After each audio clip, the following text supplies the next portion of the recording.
It's all to play for still. I think so. Do you want to bet against us?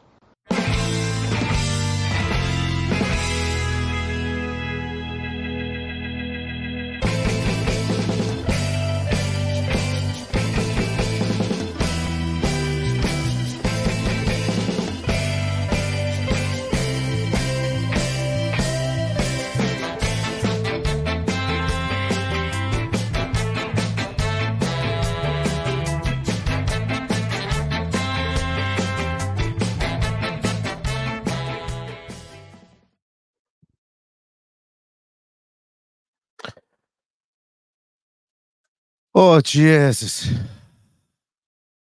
Hello, Aston Villa fans, and welcome to For the Love of Paul McGrath podcast. Give me a moment. I want to turn on my sign.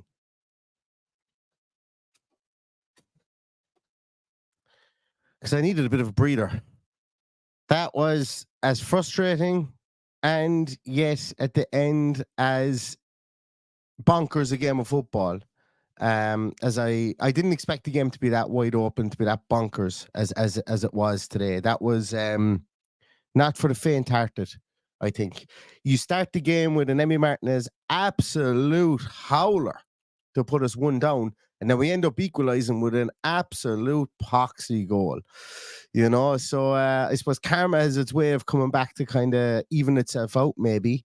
Considering we missed probably the worst miss, I would say, I would go so far as to say the worst miss in Premier League history. Could it be? Could Carlos?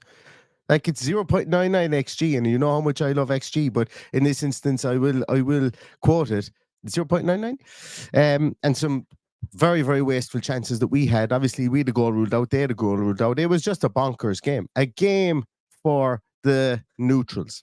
That one was certainly not for us Aston Villa fans with 5 minutes to go, being 3-1 down and then coming back to draw 3-3. Those first 85 minutes were full of frustration, and they were full of hope, at times frustration, scratching my head. I did more scratching my head in that game at some of the defending than I think I ever will do. But for Jhon Duran, I just want to say one thing for Jhon Duran.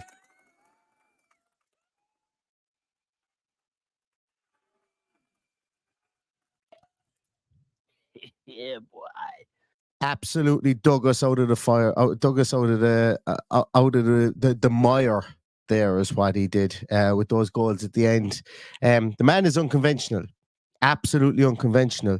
But I don't know how many goals he scored for Aston Villa so far this season. Let me just try and check it up here. But like that goal, those two goals, getting that point means a draw for Manchester City, a draw for Spurs tomorrow night is no good. This point is bloody huge. It's a win would have been absolutely brilliant. Don't get me wrong.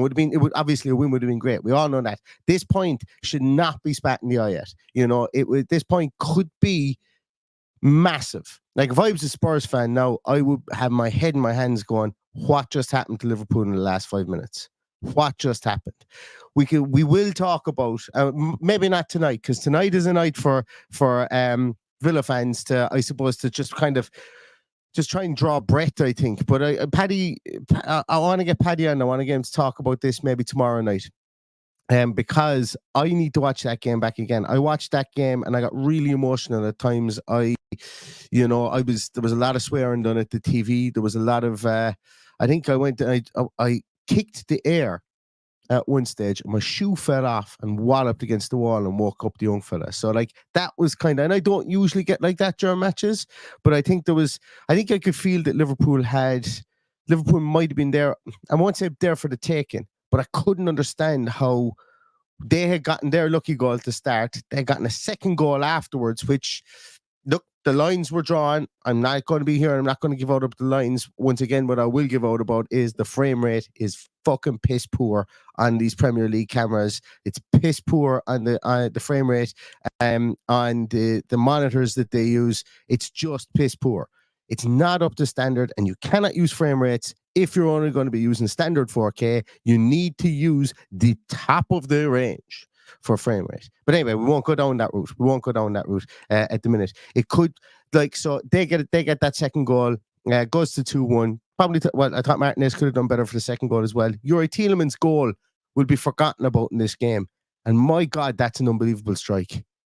My God, and it nearly hits off Diaby, who at times there tonight had me kind of just, had me kind of going in that motion at the TV. He did some very good stuff tonight, but when his composure was just anything inside the 18-yard box, his composure was just through the floor. I will give it to him. Alisson made a brilliant save at the end when he could have won it, and that was a brilliant save. I'm not going to give out to him for that shot. Yes, he could have gone across the goalkeeper and everything, but for what he's done before, putting his laces through it, I think was exactly the right decision to make there, considering some of the chances he had missed. But Villa were it was loose at times today. My thoughts are kind of all disjointed at the moment, so I'm going to try and stop where I was there at the moment because I have no idea what I was talking about just there a moment ago. And what I do want to do is I want to give a special shout out to one man who came on and was absolutely excellent, and it's not Jhon Duran. Callum Chambers stood into midfield and looked like he was bloody prime. I don't know. Prime somebody who was really good. Callum Chambers was very good when he came on today in midfield. Passing that ball around, he kept that moving. He was very energetic. He's got his leg in a couple of times, won a couple of balls back, or stopped their play. Fair play to Callum Chambers. I must say, I was watching the match up until just actually as Chambers was coming on. I have no problem admitting this. And I was inside watching it with the missus, and I put the TV remote down beside her, and I said, yes, Callum Chambers is coming on. Said nobody ever. And I said, I'm going out to watch the rest of it out in the office, and I must do my podcast. And I literally came out. I came out and I sat down and I went, Jesus, 16 is Callum Chambers getting on the ball a bit. He's right up for this, So look, it wasn't like he's not going to win a Ballon d'Or or for his performance tonight, but that's the type of thing we needed. We needed somebody to come in there and stem the blood flow, and he did. He stopped them running straight through midfield for a period of time. And I might be over talking him right now, but Jhon Duran comes on and creates that battering ram. Callum Chambers creates a small bit more heft in midfield, and we slightly looked, a more, I'm not going to say more balanced team because the game was wild at that stage, but it worked. And I said before the game, I said two things I wanted before the game. I said three things I wanted before the game. I wanted a good defensive performance. We didn't get that. We did not get that. I said I wanted Diaby to show us something today. I do think Diaby showed us something which wasn't finishing. Okay, take finishing out of it. I do think Diaby was pretty okay in a lot of the transitions, but still fell short of that. It fell short of what I expected before the game. And the third piece was I wanted our substitutes to make a difference when they came on. And I think it's fair to say our substitutes made a huge difference when they came on. So I'll take 1 out of 3 in that instance there if it gets us a 3-3 draw. But yeah, it's like there's that draw today could be huge, really could. It could be huge, but we won't know until Sunday whether. We won't know until tomorrow night whether it's going to be enough for us. But it's I'll be honest with you, I'm struggling. Not that I'm struggling for words, but it's tough to talk about a game as disjointed and as mad as that in your own. And to keep things going. I'm 9 minutes in here now, and I'm kind of I'm every time I think of a certain passage of play, I go, oh yeah, but what about that fucking passage of play beforehand that was let's talk about back heels. How many times have we seen Aston Villa players back heel a ball in the whole league season so far? I'd say once. In a fucking 10-minute period, we went to back heel the ball 4 times, and none of them came off. So that's how bonkers the game was today. And I said before the match that games like this can drive people mad, as in they can drive players mad.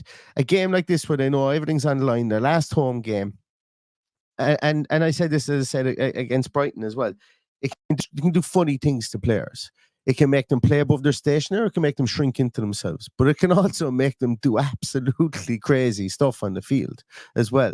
And at times, I think Villa did some crazy stuff on the field, but I don't think they shirked their responsibility tonight at all. I definitely don't. I think the defenders tried to defend, but I think Liverpool were really good in transition, albeit we let them be very good, because I'm going to say it, I don't think Diego Carlos can play in that high line any longer. Obviously not writing him off for any point, but I just find I'm irrationally disappointed in him, probably because of that miss. But from a defensive point of view, I just find him very, very relaxed, and I'd prefer like it's not a question for me. When Tyrone Mings is fit, he gets in there every single day over Diego Carlos, I think, and I think that's not being salacious, and that's not being over the top about it. But like the disjointed nature of the whole game today, I thought didn't favour us in a lot of ways. I thought it would, but it didn't favour us. And why it didn't favour us was because, every time we went forward and tried to score, and Ollie Watkins' goal ruled off for offside, and I think it probably was offside. I think it was.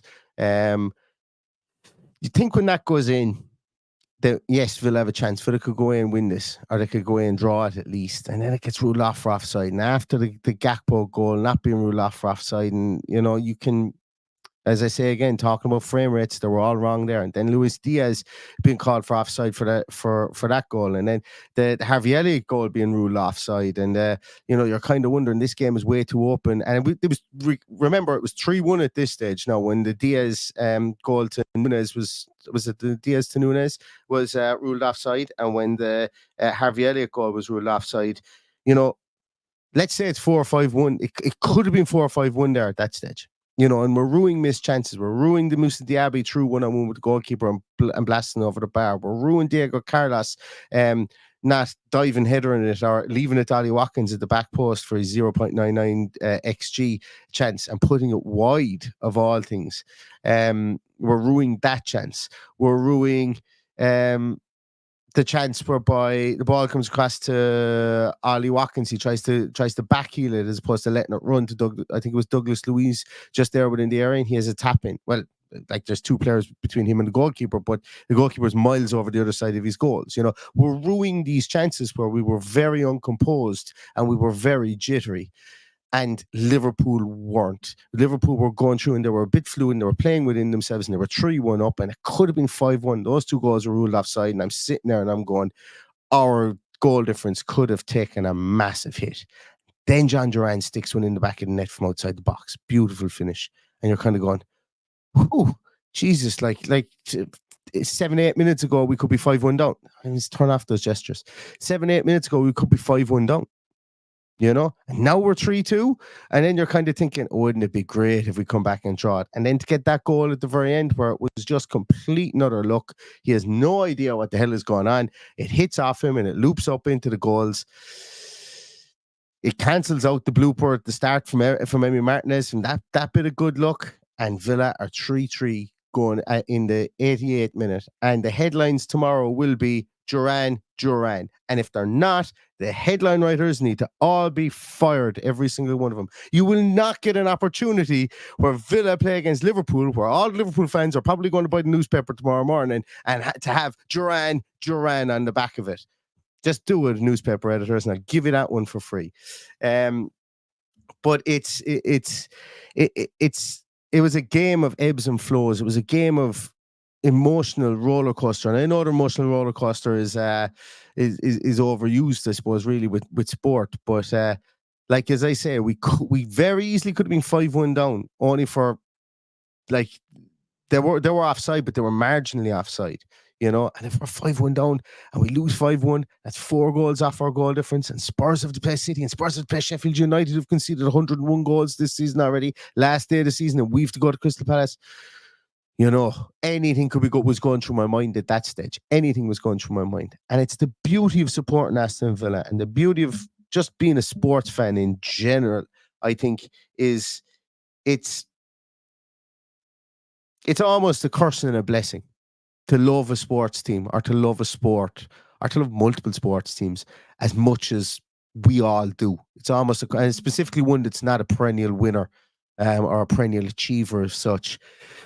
It's a curse and a blessing because, 5 minutes could really change. It changes your whole week. Like Paddy, I'm getting into this kind of this conversation about it now, and Paddy normally does this because Paddy gets high in the high and he gets lows in the lows, and he's okay. I know he's okay with me saying that. You know, we've often said in the podcast, and I'm usually a bit measured, but you know, there are games whereby you walk away from it and you go, oh, "Fuck that one! It's going to take a while now for that one to get out of the back of my brain," and it does have an effect when you wake up the next morning.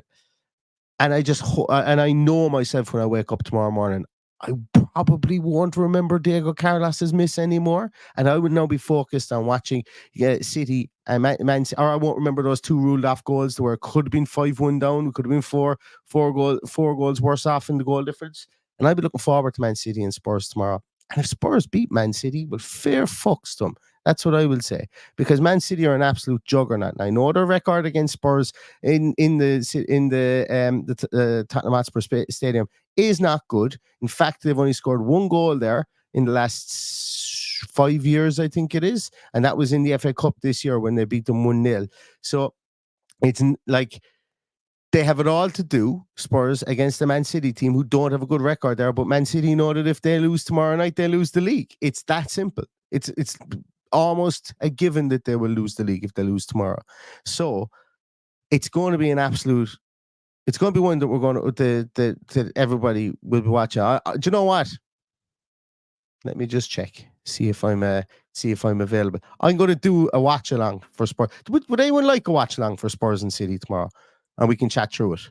I don't know. Maybe only 20 people want it. We'll see what the crack is. I think Paddy isn't barred from it, by the way. Paddy is not allowed to watch it because Paddy will be too. He said it himself. He's barred from it. But if you guys want it, pop it in the comments and let me know. I think it might be a bit of fun.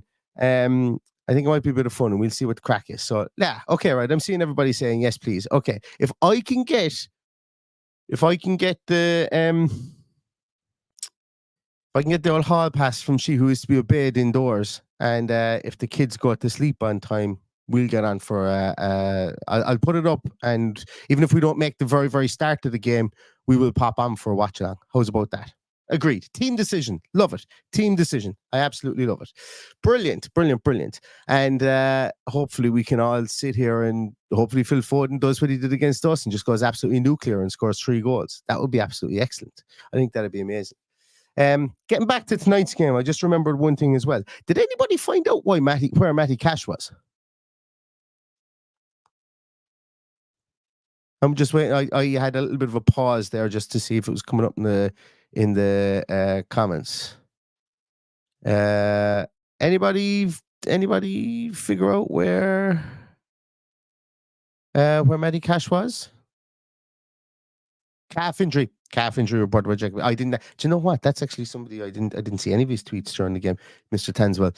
I will be looking forward to his tactical analysis of it tomorrow. So yeah, that's something I will be looking forward to, because man, if you can analyze some of the bonkers anomalies that happened in that game, well, then fair play to you. But that's absolutely fantastic. Do you know what else is good from this result? And bonkers and all as it was, and yes, it was in a way from Liverpool a bit of a dead rubber. And I'm just looking at Carragher. Yeah, that goal from Kwanzaa. My God, that defending. Oh, that defending is annoying. All 3 of their goals were annoying. And I'm sure they think that the 3 of our goals, well, 2 of our goals, 1 of our goals, I suppose, anyway, the one at the end was annoying, and it should be annoying the way that it was scored. But that goal that Kwanzaa scores just there, getting up at the back post, super header from him, don't get me wrong. But Christ, our defending was awful. Pau Torres didn't hold the line. Digne gets sucked in and then has to go back to Kwanzaa and is absolutely miles behind him. And when Digne jumps, Kwanzaa is behind him, and somehow Kwanzaa gets in front of him and gets a beautiful header, an unbelievable header, don't get me wrong, but Digne just lets him from behind. Yeah. Not a good goal to concede from that corner. But what was I talking about there? I was talking about a passage of play. Can't remember now. I'm sure it'll come back to me later on. But as I say, just get more proof that scripted For the Love of Paul McGrath podcasts are never any good. Because that's why we don't do them. That's why we don't do them, isn't it? Damn. I was trying to find my trying to find one of my sound drops. Right, I'm going to come to some of your comments there for a moment because I want to think about what I was trying to say there about some passage of play. Jason O'Brien is saying that Grealish will help Villa out tomorrow. Hopefully so. I'd absolutely love to see it. And Will Shaw thinks there's going to be a Grealish hat trick tomorrow. Yeah, would I think he would like that. I think we'd like that for sure. Where else are we? Noel Breslin says we've just taken. Oh yes, Noel, you've reminded me. We've just taken 10 points off the 3 teams above us. Let that sink in. That's what I was going to get at. Not that we've taken 10 points off the 3 teams above us, but the fact that we have, and I know. Look, we got lucky at the end, and in the 85th minute, it didn't look like we were going to, but we didn't lay a glove on them really for periods of the game when we played them early on in the season. And we looked easily bettered. And at times tonight we looked easily bettered. But we've come back and we've drawn 3-3. And maybe we did deserve, and I think we did deserve it. I think on the balance of our play, we had some really, really good chances. We defended poorly, they defended poorly. In the first game we played against Liverpool, we got beaten pretty well, if that makes sense. And from a mental point of view, considering this team has been written off as being out on its feet, and at times today we could see that there were players blowing smoke. They were replaced, and there was players brought on that haven't had a lot of game time. Well, from the point of view of Callum Chambers, and I suppose Jhon Duran hasn't had a ton of game time lately either. So I think that's a big boon for number one, Unai Emery, and number two, those players for coming on and giving us what they've given us, and also for all the players that played out there today, trying to avenge, if you want to call it, the game earlier on in the season. Now, Jhon Duran has scored 5 goals this season in the Premier League. He scored a goal once every 30. I'm just trying to do mental arithmetic here. Once every 61 point. Yeah, about 61 minutes. 61 and a half minutes. Every 61 and a half minutes he's scored a goal. No. Every 71 and a half minutes, he scored a goal. He's only started 2 Premier League games. Come on, as a sub 20 times. So, Jhon Duran, for a young fella, 20 years of age, might be the person that we're looking back at the end of the season and going, those 2 goals were absolutely invaluable against Liverpool. And fair play to him. Much maligned, had a turbulent time, I suppose, a tricky time in and around the transfer window in the middle of the season. Some weird things happening with Instagrams and stuff like that, which you guys know I don't buy into. I think it's just how it gets reported in the newspapers breaks my actual inner core inside here, because it's absolutely meaningless. And if a footballer is that petty that will remove shit from his Instagram and it actually means something, give me a break. Call me old-fashioned, but it's the first time I ever felt like Eamon Dunphy or John Giles in my life whenever I have to talk about that stuff. It just boils my brain. They get so much coverage. Anyway, looked like he was courting Chelsea. Turns out he wasn't. Comes back to the club, scores 2 goals against Liverpool. Maybe we get Champions League from it. But either way, Jhon Duran has come back. Jhon Duran will have had a big say in this season. Cult hero from the fans, and probably rightly so, because of his unorthodox style of play. And fair play to him tonight. Like, there's no way that he can anyone could turn around and say that last goal was any bit of skill or anything like that. It just literally hit off him. But sometimes that's all you need. Sometimes you need that look to go your way. And today Villa got it. And Villa got that point. And that point is very, very, very, very important as we look towards tomorrow.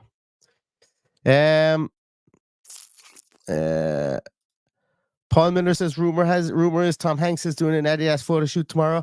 I'd pay to see his legs in a full kit wankers photo shoot in the full shirt and the full kit tomorrow. That's what I'd pay for. Absolutely. Ujin Singh says McGinn has been interviewed. He's reiterating Emery's no excuses mentality. Absolutely. Like, it's almost a cult of personality that Unai Emery has within that dressing room. And I'm all here for it, because Alex Ferguson had it for years. Alex Ferguson was the altar that players would come in and pray at that club. And I'm all for it. I'm all for it, for the manager being like that. Arguably, you could say the man in the other dugout has been that the altar that people have came in to pray at that club as well while he's been there. So having this brilliantly revered coach and this coach that can instill a mentality in a team, and whether we like, that some games we haven't been perfect in this season, I wouldn't expect it because we're still a team in transition. Man's only here 18 months, 19 months or so, but it's the levels of professionalism he seems to have instilled in a lot of ways within the club and within the style of play, and even that mentality of, look, guys, we don't have any excuses. If we're good enough to win, we're going to win. If we're not good enough to win, we don't go around blaming everything and anything else. We can do it as fans, absolutely. But I'm finding it more and more heartening that the players aren't doing it, and that's brilliant to see today that Jhon McGinn is still talking about that. Tyrone is saying applause needed for Chambers tonight. I think I gave him a good 2 or 3 minute soliloquy there a moment ago. I think he was very, very surprising in how good he was today and how controlling he was in the middle of that field. Fair play. Fair play to him for sure. People are saying it's written in the stars about the Grealish winner. Yeah, Bear in the Garden is talking about back post defending again. Oh, sorry, I had a couple of stickers in. Dennis White, good man. The mayor of County Cork has put in a super sticker there. Thanks a million, Dennis. Ken M as well. Come on, you stinky pool brought on their substitutes. I thought we were dead. Come on, when Stinky Pool brought on their substitutions, I thought we were dead. And Melty Shirt says, any chance of a full watch along tomorrow in the Darth Vader voice? For those of you that don't know what Melty is on about, I did a good 3.5 minutes in the Team Sheet Tantrum with this voice on, but I did say if we won that we would go with a slightly different voice. So I think with the excitement levels, I think it's okay to pitch up my voice a small little bit and do my Davy Fitz for anybody who's Irish and follows the game of hurling. For anybody who isn't Irish and follows the game of hurling, you will have no idea who this guy sounds like, but this is Davy Fitz for anybody who's in Ireland. And megaphone is and the third goal scored by number 24, Jhon Duran. There's my megaphone voice. Doesn't really sound like it's a loudspeaker more so than a tannoy. I don't know, did that come across the way I wanted it to? I'll listen back to it afterwards. We're playing now. That's all we're doing. We're playing and we're messing. Yeah, lots of where are we doing? Craig Vincent says Gomez was offside. I can't remember whether I said it already. Oh, I did because I went on a rant about 4K, about the fact that they're using 4K monitor technology, and the refresh rates and the frame rates of the cameras, the refresh rates of the screens aren't good enough to be able to. And you could see it in the distance that Luis Diaz's was it Diaz or was it Endo? I think it was Diaz when he's passing the ball, the distance his foot travels. And I think it's Luke Marshall. Is it Luke Marshall on Twitter has a really, really good tweet up that shows one frame, the frame they picked, and then the next frame that they took afterwards, which to me looks like where there's impact with the ball and the difference and how much further offside he is. Now, look, I'm not saying I'm looking at it on TV. They're looking at more detail. It was a real tight one to me. Look, it is what it is. I've given up my bigger problem actually with that goal. Pull up a pew. My bigger problem with that goal is Cody Gakpo is a 1.5 miles offside, and yet he profits from being in that head start position. So where he is, when the ball gets to him, he has a massive head start in any of the defenders that have to go back and track him. So just because the ball isn't played to him doesn't mean he doesn't get an advantage from where he is.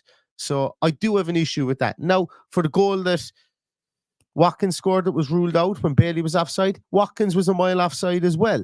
I think that rule is probably flawed, but that's a conversation for another day.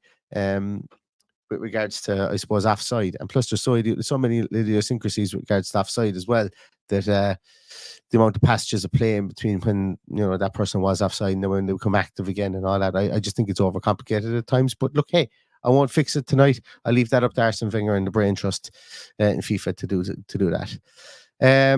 But anyway, I don't know, 30 minutes. How in the name of God did you guys sit here and listen to one man talking to a microphone? Sometimes using voice changers on his on his thing. Where else am I? What else have I got? I've got fart sounds. Yeah, we're all loaded up here. We're all loaded up here for sure. Oh yeah, I had this. This was one I was going to play about when I was speaking about Moussa Diaby, but What are you doing? What are you doing? What are you doing? What are you doing? But it goes on for too long. It goes on for 1 minute and 48 seconds of people just saying, "What are you doing?" So yeah, a little bit of a tight play, but maybe later on when we're watching. Yeah, look, I'm going to leave it at that because I'm absolutely talking nonsense here now at this stage. But if anybody wants, keep an eye out on socials. About 90% I'll do a watch along of the Spurs game tomorrow, and we'll see what the crack is. And yeah, we'll start. I'll load up more effects, and we can have effects towards some of the play, some of the Man City play, and some of the Spurs play if we need to. Yay! And then we can sit back, enjoy it, hopefully. And if Aston Villa get a Champions League, who knows what might happen? Who knows what might happen? Right. So we're going to see you here probably tomorrow. Keep an eye on social media. Keep an eye on YouTube. I'll pop up a stream, and I'll let you guys know. But thanks so much, everybody, for watching and for listening. Bit of a rambly one tonight, but you know, an emotional game, a game of joy at the end. I think, you know, to get a 3-3 draw. Try and get Paddy on at some stage, maybe tomorrow, just to talk about the game. But everybody, go in, enjoy the rest of your afternoon, or your morning, or your middle of the night, wherever you are in the world. And we'll chat to you over the coming days. We'll probably chat to you tomorrow. So in the meantime, everybody stay safe, stay healthy, and up the Villa, because Champions League could be ours tomorrow. See you then. Bye-bye.